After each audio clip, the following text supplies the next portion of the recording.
नमस्कार। आपके अपने YouTube चैनल समय की पुकार में मैं ओम कसारा आप सभी दर्शक बंधुओं का हार्दिक स्वागत और अभिनंदन करता हूं।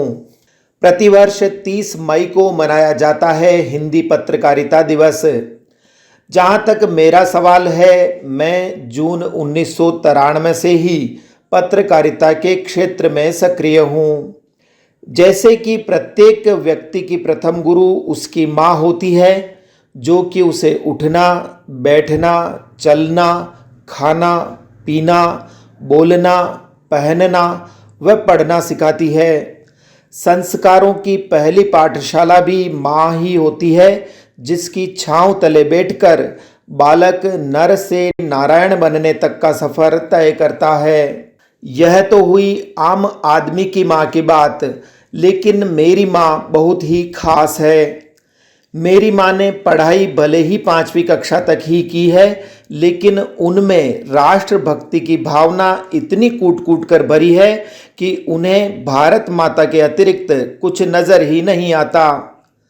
यही नहीं, समुद्र में निरंतर उठती लहरों की मानिंद मेरी माँ के मन में भी देशभक्ति के विचारों से ओतप्रोत ज्वार भाटा हर घड़ी उमड़ता घुमड़ता ही रहता है।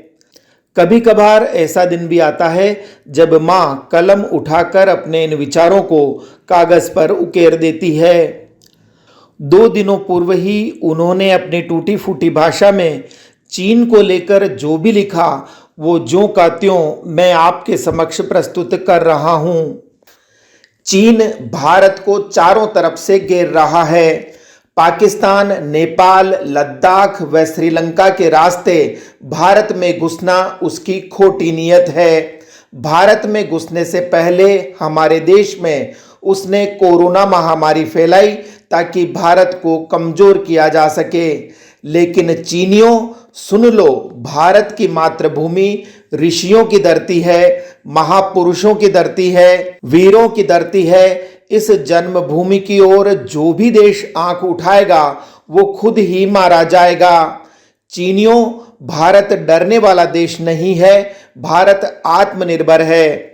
तेरी नियत भारत को मारने की है, तेरे खून में ही जहर है, धोखेबाजी भरी है। तुम्हारे देश में ही तुम अपनों के नहीं हो। तुम अपने माता पिता को बूढ़े होते ही मार देते थे। तुम्हारे देश में ऐसा ही रिवाज है।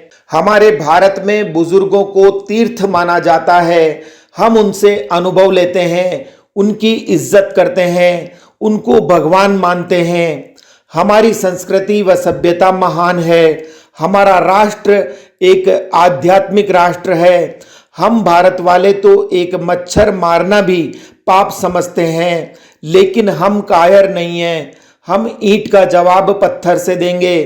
तेरे को अब भारत मारेगा और दुनिया देखेगी।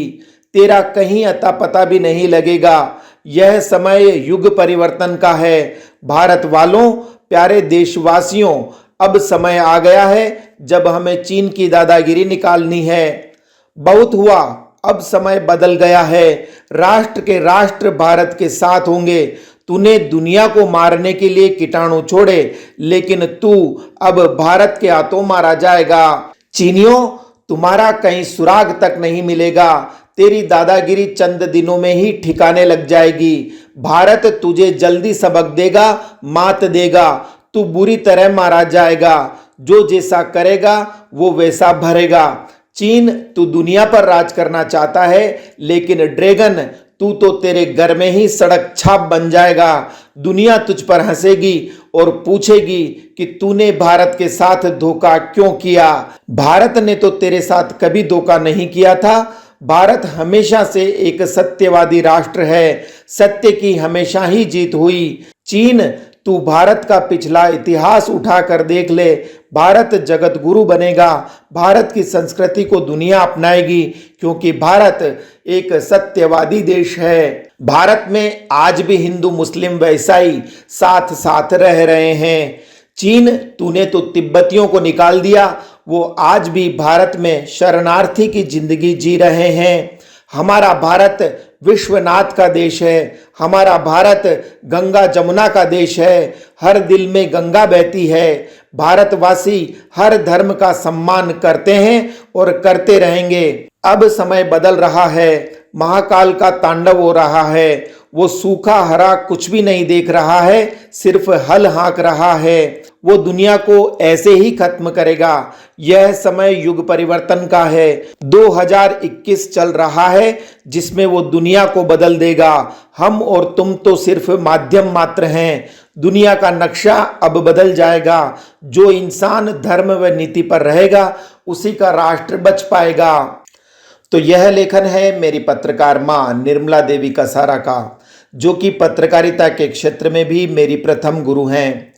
यह आपको पसंद आया हो तो कृपया लाइक व शेयर अवश्य करें और आपके अपने YouTube चैनल समय की पुकार को सब्सक्राइब करना न भूलें। धन्यवाद। जय हिंद, जय भारत।